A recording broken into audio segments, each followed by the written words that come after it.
80 शब्द प्रति minute dictation start करते हैं 5 सेकेंड बाद।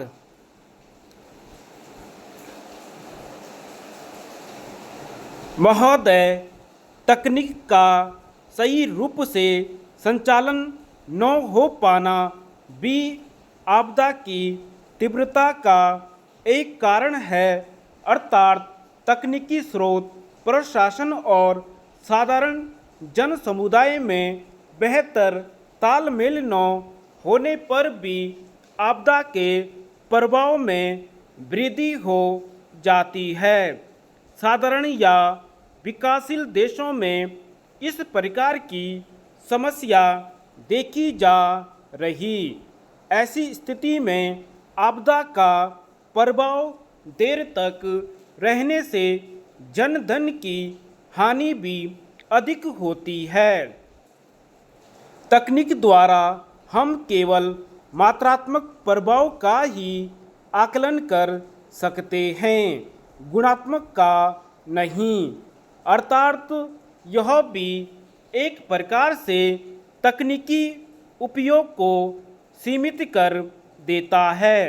मानवीय आपदाओं को कुछ देश प्रोत्साहित भी कर रहे हैं। इतना ही नहीं, मानवीय आपदा को रोकने या उसका प्रतिरोध करने के लिए कुछ देश अपने आप को इस कदर मजबूत कर रहे हैं कि यह कहना मुश्किल होता जा रहा है कि इनका यह तकनीकी विकास आपदा को रोकने के लिए हो रहा है या दूसरों को आपदा में डालने के लिए। आज सामरिक तकनीक द्वारा अनेक ऐसे हथियार बन गए हैं जिनसे होने वाली क्षति अपूरणीय एवं प्राकृतिक आपदाओं से कहीं अधिक है।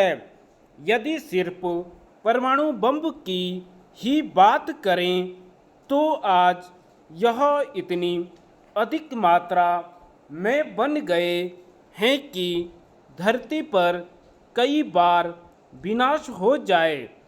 यहाँ ऐसे समय में तकनीकी विकास पर प्रश्न चिन्ह खड़ा हो जाता है। अब अगर इन सीमाओं से आगे निकलना एवं आपदा के प्रभाव को न्यूनतम करना है तो हमें कुछ मुख्य पहलुओं पर विचार करना होगा, जिससे मानवीय एवं प्राकृतिक दोनों प्रकार की आपदाओं को अत्यल्प किया जा सके। इसके लिए विश्व के देशों का आपसी सहयोग सबसे महत्वपूर्ण है। विश्व में घटित होने वाली अधिकांश आपदाएं लगभग एक ही प्रकार की हैं, अतः अधिकांश देशों की समस्याएं एक जैसी हैं। इसलिए यहाँ यह बात आवश्यक हो जाती है कि न केवल तकनीकी वरन अन्य सभी स्तरों पर एक दूसरे का सहयोग करें। आपदा से संबंधित किसी नवीन तकनीक की खोज होने पर उसका आदान प्रदान किया जाए।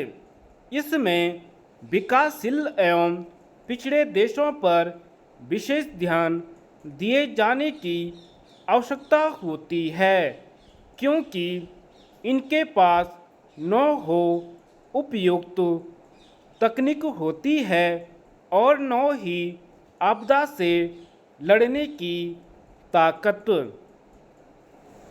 क्षेत्रीय स्तर पर जन जागरूकता अभियान चलाए जाने की आवश्यकता है। लोगों को मानवीय एवं प्राकृतिक दोनों आपदाओं से होने वाली क्षति को न्यूनतम करने के विशेष रूप से प्रशिक्षित किया जाए। इससे न केवल प्रशासनिक स्तर पर सरकार का भार कम होगा, वरन आपदा से तीव्र गति से निपटने में भी सहायता मिलेगी। पर्यावरण प्रभाव आकलन द्वारा निर्धारित मानकों का कड़ाई से पालन हो। इससे न केवल आपदा को रोकने में सहायता मिलेगी, वरन समपोषणीय विकास भी होगा। यह कहा जा सकता है कि आपदा एक ऐसी अवांछनीय घटना है जिससे न केवल क्षेत्रीय वरन वैश्विक स्तर पर हानि हो रही है और इससे निपटने में सबसे प्रभावी कदम तकनीकी विकास है और इसका क्षेत्रीय एवं वैश्विक स्तर पर सहयोगात्मक प्रयोग। विगत कुछ वर्षों से जिस प्रकार तकनीकी प्रगति हो रही है, उससे सुखद परिणाम मिल रहे हैं। आज मानवीय एवं प्राकृतिक दोनों आपदाओं के प्रभाव को न्यूनतम करने के लिए तकनीकी स्तर पर तीव्र विकास हो रहा है। वैश्विक सहयोग की भावना में विस्तार हो रहा है। आपदा रोधी क्रियाओं को अपनाया जा रहा है और सरकारी और गैर सरकारी दोनों स्तर पर सराहनीय प्रयास किए जा रहे हैं। तकनीकी सीमाओं को न्यूनतम करने के प्रयास हो रहे हैं।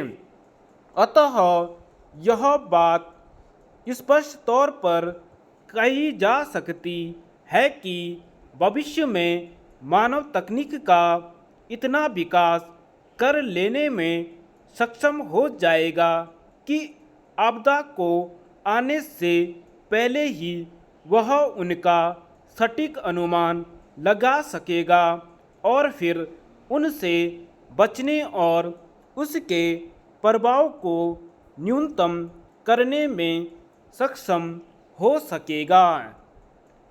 धन्यवाद।